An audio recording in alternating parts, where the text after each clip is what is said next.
예수 그리스도 이름으로 영혼의 이튿날 새벽 예배를 하나님 앞에 드리겠습니다. 찬송하시겠습니다. 찬송가 397장입니다.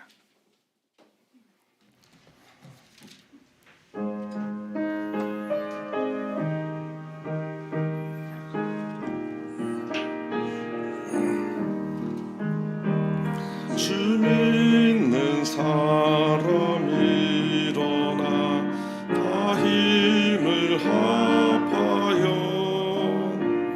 이 세상 모든 마귀를 다 쳐서 멸하세. 저 앞에 오는 적군을 다 싸워 이겨라. 주 예수 믿는 힘으로 온 세상 이기네. 믿음이 이기네. 믿음이 이기네. 주 예수 믿음이 온 세상 이기네.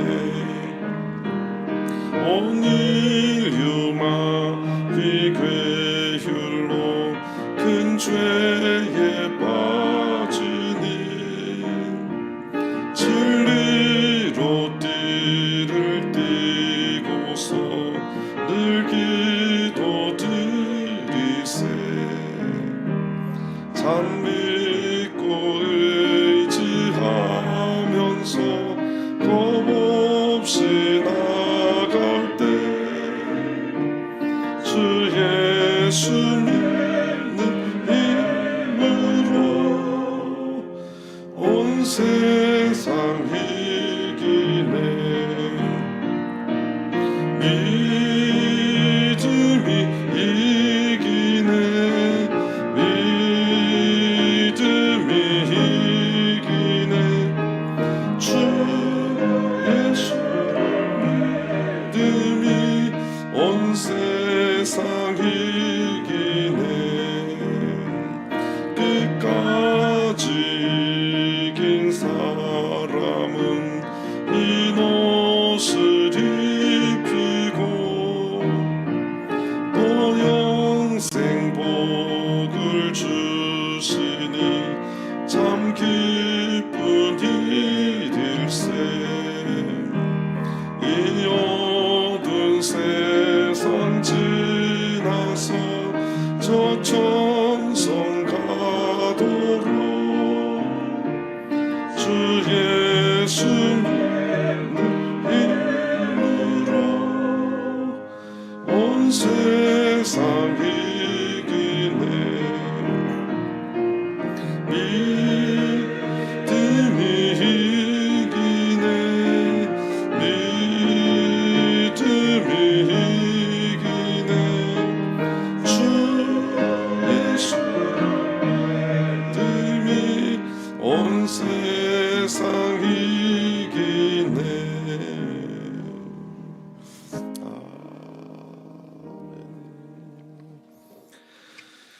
하나님 말씀 히브리서 3장을 찾겠습니다. 히브리서 3장 12절에서부터 14절까지 보시겠습니다. 히브리서 3장 12절에서부터 14절입니다. 형제들아, 너희가 삼가 혹 너희 중에 누가 믿지 아니하는 악심을 품고 살아계신 하나님에게서 떨어질까 염려할 것이요 오직 오늘이라 일컫는 동안에 매일 피차 권면하여 너희 중에 누구든지 죄의 유혹으로 강팍해 됨을 면하라. 우리가 시작할 때 확실한 것을 끝까지 견고히 잡으면 그리스도와 함께 참여한 자가 되리라. 아멘. 할렐루야. 원래 목소리가 좋았는데 지난주 우리 동북교회 영은회가 있었어요. 그래서 황영숙 목사님 오셔서 참 많이 귀한 좋은 말씀을 많이 전해주셨는데요. 안수기도 하다가 또 기도하다 목이 쉬어가지고 회복이 덜 되고 왔어요. 그래서 조금 목소리가 탁하시더라도 이해해 주셨으면 좋겠습니다. 예, 오늘은 그 강남 영은회가 이제 초청 예배를 하신다고. 근데 또 제가 이제 동북교회 와서 우리 동북교회에서 정말 제 개인적으로 굉장히 큰 은혜를 받은 것이 있어서 이번 영은회 또 함께 나누고자 합니다. 제목이 좀 이상스럽죠. 68년 전 성령이 가르쳐 주신 말씀. 사실 우리 교회 라떼가 있어요. 우리 참예수 교회 라떼. 우리 때는 이랬는데 뭐 이런 거 있잖아요. 근데 그 중에 굉장히 이해가 좀 젊은 친구들이 안 되는 게 있어요. 옛날에는 교회에서 방언 통역이 나타났다는데 애들이 무슨 말인가 뭐, 왜냐면 저 본 적이 없으니까요. 또 옛날에는 교회에서 예언도 나타났다는데 지금은 이렇게 비디오로 찍고 또 핸드폰이 있고 뭐 자료를 남겨놓고 그래서 동영상이라도 있을 텐데 저런 일이 일어날 때 어떤 기록도 없고 촬영한 것도 없어요. 그냥 라떼예요. 우리 때는 이랬다. 제가 이제 김천교회에서 어릴 때 신앙생활을 했거든요. 근데 저는 이제 어린 눈이지만 본 게 있어요. 근데 그거를 내가 꺼내서 보여드릴 수가 없잖아요. 그리고 그런 것들이 성경에 또 어떤 근거가 있는지 여러 가지와 함께 동북교회에 가서 제가 또 발견한 것이 있어서 함께 나누고자 하는 것입니다. 우리 요한복음 14장 26절을 보면 이 보혜사라고 하는 것은 성령을 말하죠. 이 보혜사 성령, 곧 아버지께서 내 이름으로 보내실 성령, 그가 너에게 모든 것을 가르치실 것이다. 보혜사 성령이 우리들에게 모든 것을 가르쳐 주신다고 하는 것, 그런 것들이 어떠한 일들로 발생이 되는지 항상 라떼로 통해서 들었지 구체적으로 본 것이 참 오래되어서 힘들어하는 분들이 또 있죠, 개인적으로.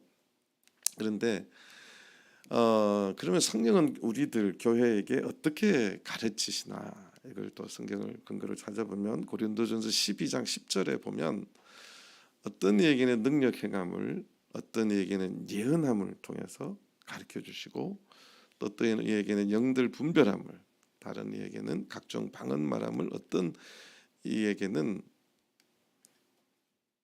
왜 이게 또 안 넘어가죠? 방언들 통역함을 주시나니, 뭐 이런 것을 통해서 성경에 하나님께서 교회를 통해서 하나님의 뜻을 또 가르쳐 주신다는 것을 이제 성경에 나타나 있습니다. 배터리가 없나요? 예. 자, 그런데 제가 이제 올해 다들 목자님들 인사이동이 있었잖아요. 2월 4일부로 이제 인사 발령이 났는데 이제 동국교회 전임 계셨던 영준 목자님하고 상의를 하고 또 전주 후임으로 유반함 목자님 상의를 할 때 이사가 그렇게 되니까 자꾸 엄청 늦어지더라고요. 그런데 동북교회가 그 건물이 40년 된 건물인데 목자님 사택을 수리를 하나도 안 해서 이번에는 해야 된다. 영준 목자님 때도 수리해 준다고 했는데 이사를 먼저 들어왔대요. 그래서 이번에는 목자님 이사 오셔도 늦게 와도 창고에다가, 이삿짐 창고에다가 한 일주일 정도 놔주시면 안 되겠냐고. 근데 들어보니까 그렇게 하는 것보다 이삿짐을 한 달 정도 넣어주면 내가 오히려 빨리 들어갈 수 있겠더라고요. 왜냐하면 영준 목자님 아직 이사는 안 나갔지만 창고에 넣어놓으면 되니까 그러지 말고 빨리 정예 공문대로 하자고. 그래서 제가 2월 3일 날 이사를 했어요.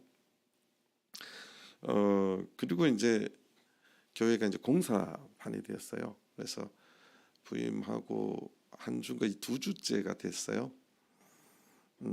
이제 우리 동북교회 앞에 가면 저런 것이 있어요. 어떻게 보면 좀 지저분하고 저게 뭔지 모르는 저게 있어요. 일요일이 됐는데 교회는 막 공사 중인데 세 분, 남자 여자 세 분이 오시더니 막 이렇게 뭐 책자를 주려고 그래요. 그래서 저 괜찮습니다, 괜찮습니다. 그랬더니 뭐 자꾸 뭘 이야기하려고 그래서 지금 교회가 지금 공사 중이라 죄송하다고 그랬더니 저보고 이렇게 저를 보면서 이게 뭐죠? 이렇게 물어봐요. 이게 뭐냐고. 근데 저도 몰라요. 이사 온 지 얼마 안 됐어요. 그래서 저게 뭔지를 몰라서 저도 잘 모릅니다. 그래 이사 온 지가 이제 부임된 지 이제 일주일 조금 지났다고. 근데 요 살짝 보니까 예배 일지 같아요. 그래서 저희 교회 초기 옛날 이제 올해 시작할 때 아마 예배 일지 같습니다. 그리고 이제 바로 저 교무님한테 전화를 드렸어요. 저희 교회 교무님은 그 조인성 장로님 따님이세요. 조예영 자매님이라고. 전화를 했더니 이걸 여기다가 왜 붙여놨죠? 이게 뭐죠? 그러니까 목사님 저도 몰라요. 총무님한테 전화해 보세요. 이러는 거예요. 그래서 총무님한테 또 전화를 했죠. 총무님한테 전화해서 이게 뭡니까? 이게 뭐예요? 왜 붙여놨어요? 그랬더니 그거 있잖아요. 막 웃어요. 그래서 그러니까 뭐 왜 붙여놨고 이게 뭐냐 그랬더니 저희 교회 저기 이제 옆집하고 담장 사이에 이제 좀 지저분해 보여서 교회에서 좀 깔끔 좀 돈이 있으면 좀 이쁘게 할 텐데 그냥 나무로 이렇게 울타리도 아니고 뭐 이렇게 해놨었는데 저게 또 오래돼서 이제 약간 썩어가고 이래서 뭐 붙일 게 없을까 고민했는데 동북교회가 이제 대청소를 하면서 저 있을 때가 아니라 전임 목사님 계실 때 교회 지저분한 걸 막 다 버리기 시작했대요. 그래서 지저분한 걸 막 버리는데 총무님이 보니까 뭔가 오래된 뭐 서류들이 있는데 이게 뭔가 보니까 교회 쉽게 말해 예배 일지 같은 교회 일지 같은 것을 쓰레기통에 버려놔서 대부분 이제 여자분들이거든요. 임원 8명에 남자 딱 한 분이세요. 그러니까 다 버렸어요. 근데 총무님이 이제 몰래 그거를 쓰레기통에서 주워 와서 이제 비밀 장소에 숨겨놨어요. 그리고 보니까 와 이거 68년 전의 사건인 것들이에요. 그래서 자기도 뭔지는 모르는데 그걸 붙여야 되겠더래요. 모르겠어요. 뭐가 쓰였는지. 그래서 저걸 이제 확대 복사를 해서 어떤 분들은 저걸 왜 붙여놨나고 지저분하게 띠라고 하는데 또 붙여놨어요. 그러니까 이제 그렇게 된 것이라고. 그 붙인 분이 저 양반이에요. 예, 우리 교회 총무님인데 저분이 목사님 같고 저는 그 교회 집사님 같아요. 어쨌든 저분이 그 쓰레기통에서 저걸 이제 오늘 오전 예배 때 그 실물 사진을 보여드리도록 하겠습니다. 저분이 이제 붙여놨어요. 그래서 여기 보니까 예배 일지가 아니라 교회 일지라고 하는 그러니까 저 교회가 생기고 첫 예배부터 기록해 놓은 문서예요. 그래서 나름 막 추운데 이게 지나가는 사람들이 저게 뭐냐고 하는데 담임 목사가 모르면 안 되잖아요. 그래서 막 추운데 손을 막 오그라드는데 핸드폰으로 사진을 이렇게 다 찍었어요. 이렇게 다 찍었어요. 그래서 이제 들어와 가지고 한 페이지 한 페이지를 제가 이제 보기 시작했어요. 봤더니 내용이 사도행전 29장이에요. 사도행전 29장이 있는 게 아니라 없어요. 없는데 정말 성령께서 그 처음 시작했던 그 교회 목회자도 없고 아무도 없는 그 교회를 이끌어 가셨던 성령 행전이었어요. 그래서 이번 영은에는 우리끼리 예배 드릴 때는 이제 막 성령 찾지 말고 이 별미 같은 서울 지역의 최초의 교회였던 서울 기도소 이야기를 가지고 같이 은혜를 나누고자 합니다. 이거예요. 이제 여기 거기 붙어 있는 첫 사진인데 확대하면 이렇게 되어 있습니다. 재밌는 것은 교회 일지예요. 지금도 강남교회도 지금 뭘 쓸 텐데 저희 교회 전통은 예배 일지가 아니라 교회 일지입니다. 왜 교회 일지로 하는지 아세요? 저기 옛날 문서를 보니까 예배 기록만 한 게 아니라 누가 어느 교회 갔고 누가 어느 교회에서 왔고부터 했고 그다음에 공문이 무슨 내용의 공문이 왔는지부터 딱 기록돼 있어요. 그래서 우리 참예수교회는 처음부터 교회 일지라고 기록을 했구나. 지금도 저기 표지에 보면 교회 일지라고 돼 있어요. 그래서 이게 교회 일지로 우리 믿음의 선배님들이 정말 잘 이렇게 기록을 하셨구나. 한국 참예수 교회고 서울 기도소로 돼 있어요. 근데 이게 저게 이제 1954년 당시에는 서울의 유일한 교회였어요. 그래서 서울 기도소라고. 그리고 나서 1년 뒤에 55년에 잠깐 서울 교회라고, 서울의 유일한 예배 장소여서 서울 교회라고 이렇게 명명이 이제 되고, 그 한 해 뒤에 56년에는 회기동 교회. 왜 회기동 교회 했냐면 그때 이제 54년, 55년 요 사이에 육사 교수님이 동국교회 6명이 전도가 됐어요. 그 중에 이제 한 분은 신길동으로 가서 신길동에 교회를 하고, 한 분은 또 이제 다른 지역으로 가고, 그래서 서울의 대표성을 잃었어요. 그래서 서울교회라 할 수 없다. 그래서 지역명으로 신길동 교회, 회기동 교회 이렇게 한 거죠. 그리고 나서 이제 82년도에는 교회가 이제 동북교회로 명칭이 되고, 근데 그 기록의 역사가 있는데 저게 이제 예배 일지, 교회 일지죠. 54년 9월 25일이 서울 지역에 있는 참예수교회 최초의 예배 기록이 시작입니다. 그래서 저것이 보면 지금부터 68년 전의 스토리예요. 이게 넘어갔다 안 넘어갔다 지금 68년 전의 스토리인데요. 다시 한번 조금 정리를 해보면요, 우리 서울 지역의 참예수 교회가 최초로 예배 드린 것이 기록적으로는 1954년 9월 25일인데요. 서울 기도소로, 그것이 이제 회기동 교회로 현 동북교회로 이렇게 되어 있는데, 사실 감사드린 것은 여기 강남교회 많은 성도님들도 옛날에 그 회기동 교회에서 청년 시절을 보내시고 이런 분들이 참 많으신데요. 그 기록들입니다. 우리 교회가 이제 48년도에 한국의 참예수 교회가 김천에서 정식으로 설립이 됐어요. 그럼 54년이면 교회 설립이 된 6년 되었을 때예요. 그런데 이제 김천에서 되고, 저기 이제 보절에 있는 지금 이제 3개 교회지요. 그것이 되고 뭐 서도, 전주 뭐 이렇게 순서가 되는데, 서울에는 이제 54년도 6.25 사변이, 6.25 한국 전쟁이 50년대 발발해서 3년 동안, 그래서 53년 7월 27일 날 휴전 협정을 해요. 그래서 53년에 전쟁이 이제 끝났는데, 그렇다면 54년은 휴전 뒤 1년 뒤에요. 서울이라고 하는 것이 6.25 전쟁에 성성한 건물이 없었어요. 다 부서졌죠. 정말 살아가기 힘들 때 서울에서 정말 그 판자촌, 옛날 사람도 학구방 뭐 이런 말 했죠. 정말 또는 이렇게 지붕만 나무고 옆으로는 다 이렇게 지푸라기 같은 그걸로 한 데서 살고 정말 가난하게 살았던 그 시대에 서울에 교회가 시작되었다는 거죠.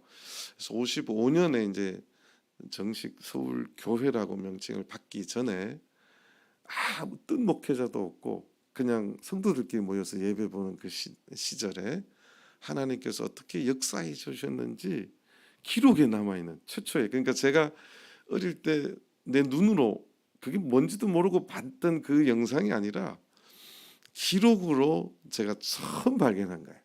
그래서 그 추운 겨울에 밖에서는 공사 중인데 저는 안에서 막 눈물도 흘리고 막 감동도 받고 그랬던 기록이 저기 있더라는 사실이에요. 그래서 같이 나누고 싶어서 이렇게 그래서 다시 한번 우리가 정리하면 당시 예배 때 방언 통역을 통해서 나타난 하나님 말씀들이 기록이 되어 있더라는 거죠. 그래서 당시에 그 서울에는 휴전이 끝나고 많은 외국 선교사들이 오기 시작했어요.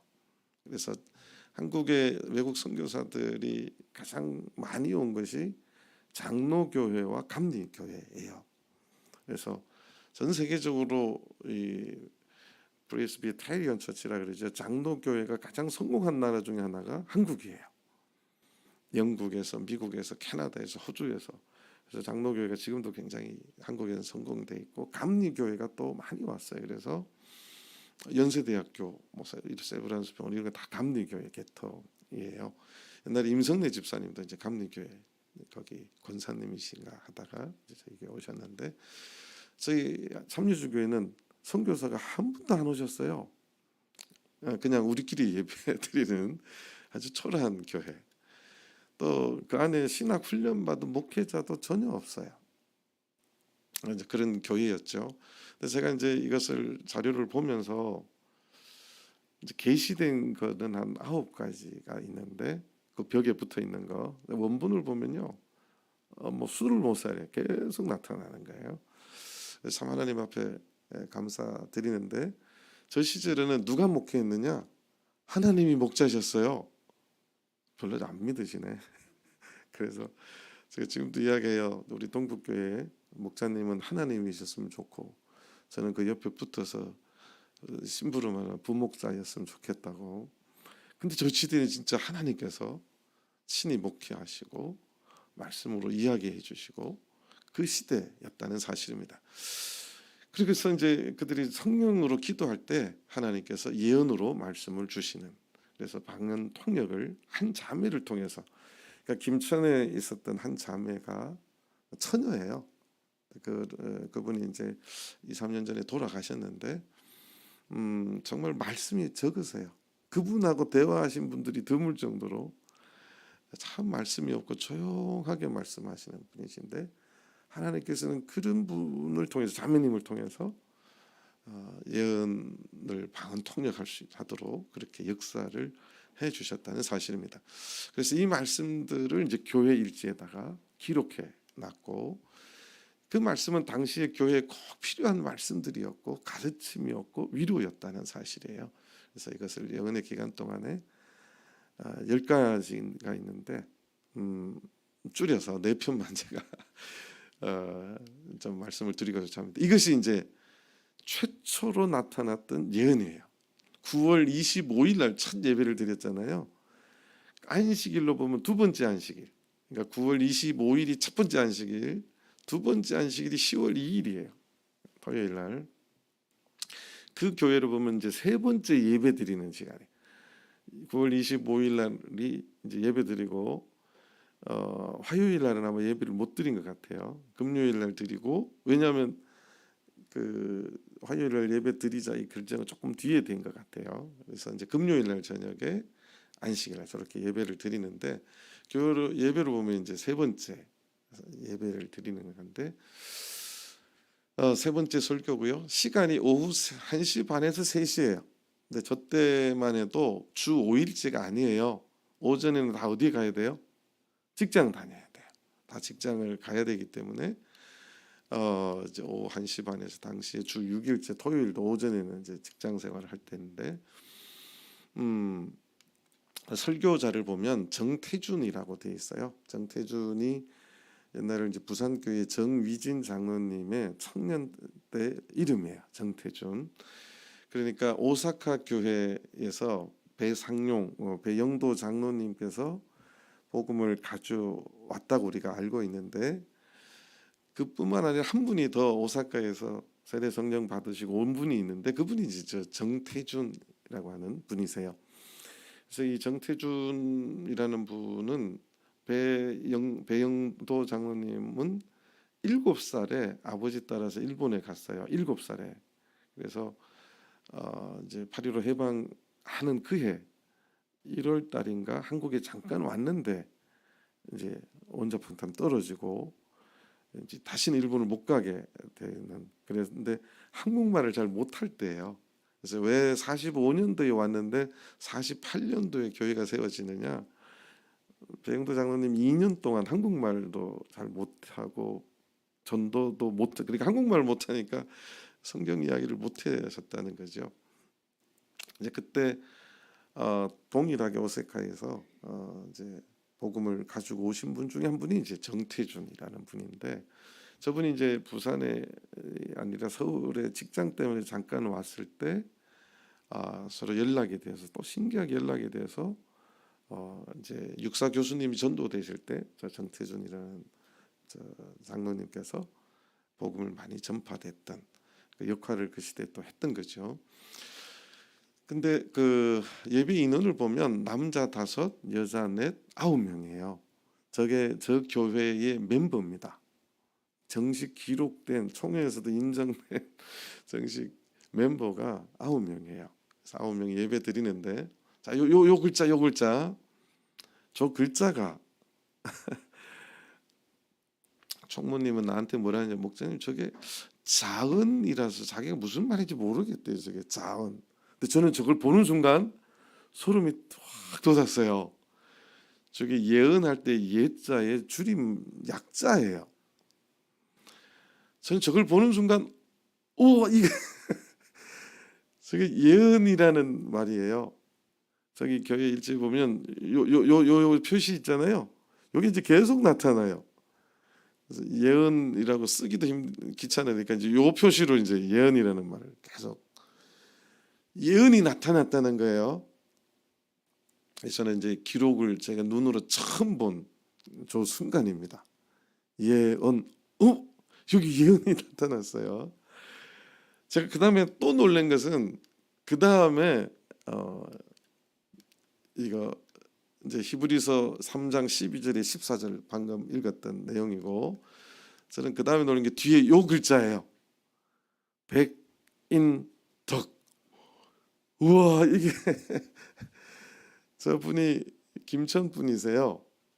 저희 어머님하고는 사석에서 언니 동생 그러시는 관계신데, 제가 이제 부산교회에서 목회할 적에 꼭 명절이 되면 전화를 와요.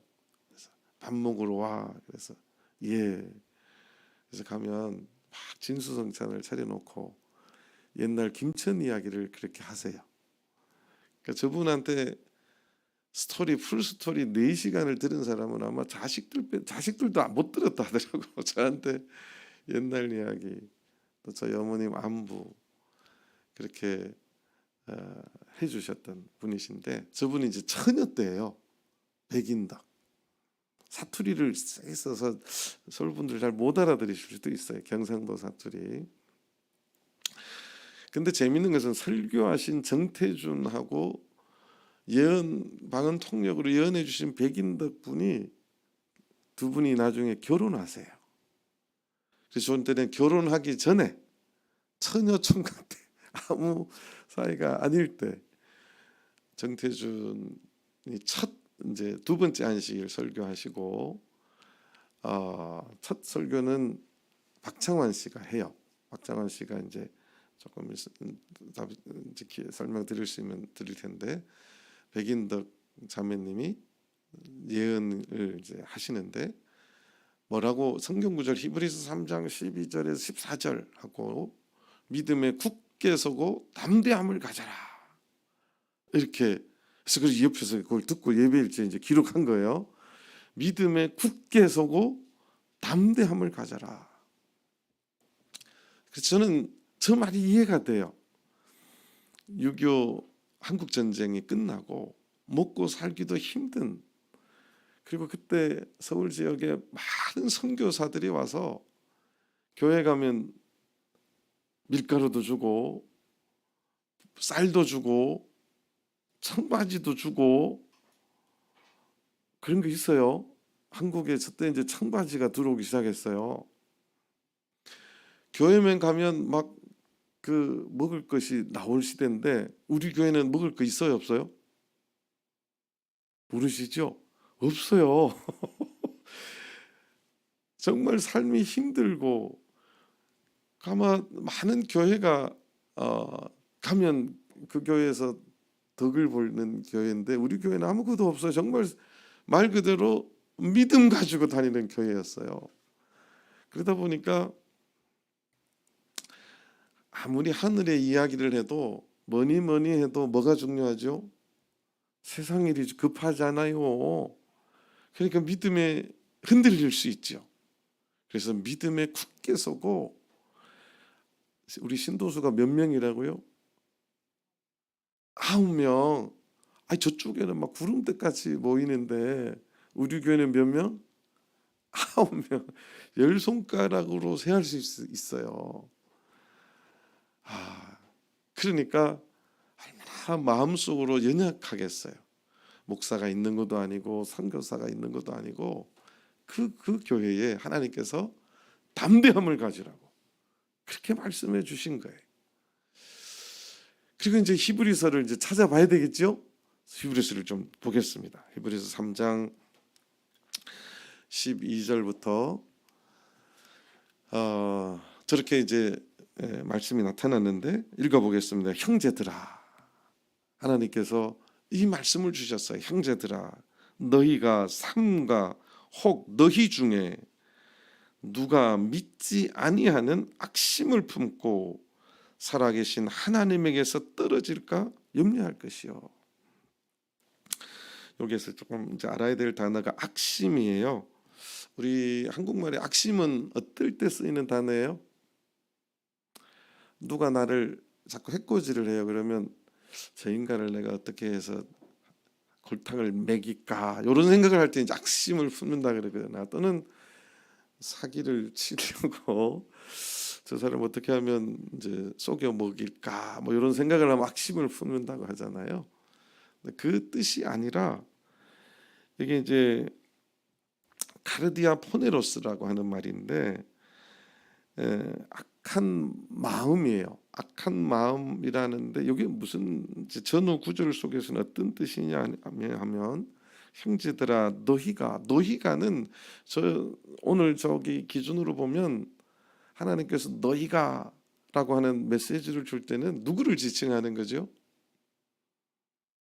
그러니까 요 말씀으로 하면 당시에 이제 히브리서를 읽는 그 당시에 수많은 교회들을 향해서 너희가인데, 하나님께서 지금 백인덕 자매님을 통해서 방언 통역을 통해서 너희가 그러면 지금 그 9명이 모인 그들을 향해서 말씀해 주시는 메시지예요. 너희가 삼가 혹 너희 중에, 그 적은 무리, 연약한 무리, 너희 중에 누가 믿지 아니하는 악심. 이 악심은 믿다가 믿지 않겠다고, 나 이 교회 안 다닐 거야 생각하는 그 악한 마음을 말하는 거예요. 이해가 되세요? 그러니까 하나님이 안 거예요. 아신 거예요. 9명의 무리 중에 믿지 않겠다고 생각하는 자가 있었다는 것을 상기할 수 있는 말씀이에요. 이 교회에 오니까 뭐도 안 주고요, 밀가루도 안 주고, 청바지도 안 주고, 빵도 안 주고, 맨날 믿으라고만 하니 나 빵 주는 교회로 갈 거야 뭐 이런 생각을 할 수 있잖아요. 사람은 다 똑같아요. 하나님께서 너희 중에 누가 믿지 아니하려고 하는 악한 마음을 품고 살아계신 하나님에게서 떨어질까 염려할 것이요. 하나님은 지금 살아계신 하나님이라는 거예요. 살아계신 하나님, 역사하시는 하나님, 지금도 구원의 경륜을 이끌어 가시는 하나님, 자기의 백성들을 이 땅에서 불러서 하늘나라에 데려가시고 싶어 하시는 그 간절한 마음을 갖고 계신 하나님, 그 살아계신 하나님에게서 멀어지고 떨어질까 봐 하나님의 그 간절한 마음이 저 짧은 예언 속에 느껴지는 거예요. 안 느껴지세요? 하나님의 이 간절한 메시지가 느껴지세요? 이게 이제 서울교회, 첫 서울역에 생겼던 교회에 하나님께서 처음으로 예언을 주시고 말씀을 주신 메시지예요. 9명이 있지만 너네들 혹시가 아니죠. 하나님께서 이미 알고 계신 것 같아요. 이 교회 재미도 없고 먹을 것도 안 주고, 그래서 누가 믿지 아니하는 악한 마음을 품고 살아계신 나에게서 멀어질까 봐 지금 그러지 말라고, 믿음에 굳게 서라고, 담대하라고 지금 하나님이 성경 말씀을 그 말없는 자매님을 통해서, 박은 통역의 역사를 통해서 말씀을 주고 있다는 사실입니다. 오늘날도 마찬가지예요. 우리 청년들하고 제가 신앙 상담을 해보면 우리 교회처럼 고리타분하고 재미도 없고, 교회를 다니려면 큰 교회, 재밌는 교회, 음악도 막 세게 하던 교회 이런데 재밌는 데 가고 싶은데, 우리 교회는 맨날 목사님도 죄송합니다, 이제 제 단어가 아니라 이제 따옴표, 꼰대 같은 목사님. 저는 꼰대가 안 되려고 엄청 노력을 합니다. 근데 생긴 게 꼰대같이 생겼나 봐요. 어쨌든 참 재미없는 교회가 우리 교회인데, 이 시대에 저는 마지막 시대까지 필요한 말씀이 이 말씀이라고 생각을 해요. 하나님께서 정말 그 처음 잡은 그 굳건한 믿음을 가지고 끝까지 가야 되지 않겠는가. 하나님께서 왜 떨어지느냐, 하나님이 그 간절한 마음이 묻어있는 말씀에 13절 보니까 오직 오늘이라 일컫는 동안에 매일 피차 권면하여 너희 중에 누구든지 주의 육으로 강팍해 됨을 면하라. 두 번째 메시지는 그 9명밖에 안 되는 너네들이지만 서로 피차 매일 권면하라는 거예요. 교회에 이런 것들이 필요합니다. 교회에 안식일 날 대부분 요즘 교회가 이제 소그룹 신도회를 통해서 신도회를 하는 이유가 몇 가지 있어요. 성경에 있기 때문에. 매일 교회에서 모이고 집에서 모이고, 집에서 모인다는 것이 소그룹으로 이제 모이는 거예요. 역사적인 구체적으로 하면 사실 이제 초대교회가 시작된 것은 120명이에요. 아시죠? 근데 오순절 성령을 받고 그날 세례받고 제자된 사람의 수가 몇 명이에요? 3,000명이에요. 근데 그 3,000명의 대다수 디아스포라예요. 디아스포라가 뭐냐면 그 다 외지에서 살던 사람들이 이제 예루살렘으로 왔는데, 저녁에 되면 그 120명의 성도들이 가정마다 그 디아스포라들을 불러서 저녁에 성경으로 가르친 거예요. 예수님이 3년 동안 무슨 말을 했는지를 증거하고 간증하는 것이 집에서 모이는 모임이었어요. 오늘로 보면 소그룹이죠. 그러니까 그 초대교회는 정말 교회에서, 성전에서, 집에서 그렇게 서로 신앙을 권면하고 이끌어주고 떡을 떼고, 그래서 사람들이 정말 기독교인들이 저렇게 디아스포라들에게 접대하고 하나님 말씀을 하고 선하게 사니까 칭찬을 받기 시작한 거죠. 어쨌든 그러한 역사 속에서 하나님께서 그 9명으로 시작된 이 서울 기도소에 매일 피차 권면하라고 하나님께서 가르쳐주고 있다는 사실이에요. 사실 이 권면이라는 것이 도시 교회는 서로 자존심이 좀 불편하는 문제이기도 해요. 근데 사실 알고 보면 나도 연약해질 때가 있어요. 나도 연약해질 때가 있어요.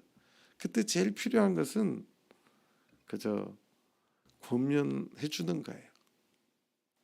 말로 어쩌고 저쩌고 말할 필요 없이 옆에 있어 주는 것도 권면이에요. 옆에 있어 주고 아무 말 없이 교회 같이 가자는 문자 해주고, 이 정도만 해도 도시에서는 참 좋은 권면이라고 저는 생각을 해요. 그래도 관심 가져준다는 거죠. 그래서 오늘 아침 식사하시고 문자 많이 날리세요. 그게 권면이에요. 오늘, 오직 오늘이라 일컫는 동안에, 이 말은 무슨 말이냐면 내일 해야지, 영혼의 끝남은 해야지. 그 생각이 드는 언제 하라고요? 그날 하라는 거예요. 그날. 그래서 동북교회도 막 계속 이렇게 막 뿌리게 합니다. 계속 뿌리시. 우리가 할 일은 그거예요. 하나님의 메시지는 그거예요. 오늘이라는 일컫는 동안에 피차 매일 이렇게 권면하라는 거예요. 세 번째는 14절입니다. 우리가 하나님께서, 저는 이 메시지 우리가라고 하는 말에 저는 눈물이 팍 돌았어요. 하나님께서 이 메시지는 지금 9명 시작되는 그 작은 교회를 향해서 하나님이 우리가라고 지금 이야기하는 거예요. 우리가 시작할 때에 확실한 것. 그 9명이 이제 먹고 살기 힘든 6.25 전쟁이 끝나자마자 아무것도 없는 폐허 같은 서울에서 먹고 살겠다고 고생스럽게 살아가고 있는데, 옆에 또 교회라는 교회는 먹을 것도 안 주고 뭐 세례 받으라 그러고 뭐 성령 받으라 하늘의 이야기만 하니 얼마나 깝깝해요. 그런데 시작할 때 확실한 것을, 여기 두 가지 단어가 굉장히 중요한데, 끝까지. 두 번째는 뭐예요? 경고히. 이런 것은 끝까지를 그냥 끝까지 이렇게 읽으면 맛이 안 나요. 어떻게 읽어야 돼요? 끝까지. 우리 강남교회 성도님들도 끝까지 붙잡게 되길 바랍니다. 끝까지 붙잡아야 돼요. 그 다음에 견고하게 붙잡아야 돼요. 끝까지 견고히 잡으면 그리스도와 함께 참여한 자가 되리라. 그리스도와 함께 참여한다는 말은 천국에 간다는 이야기예요. 처음 확실한 것을 잡은 것을 끝까지 견고하게 잡아야 하늘나라 간다는 이야기죠. 아유, 이게 새벽 예배 시간이라 기도를 또 오래 해야 되잖아요. 더 자세히 하려고 하다 보니까 시간이 다 됐어요. 기도하겠습니다. 68년 전에 하나님께서 우리 서울 지역에 최초로 생겼던 교회에 주신 메시지예요. 놀라운 메시지를 주셨는데, 저는 이 메시지가 오늘 우리들의 신앙의 격려가 되고 위로가 되고 끝까지 붙잡을 수 있는 또 하나의 힘이 될 수 있게 되기를 바랍니다. 아침에 안수 기도가 있습니다. 안수 받기를 원하는 성도들 나오셔서 안수 받게 되기를 바랍니다. 함께 성령으로 기도하시겠습니다.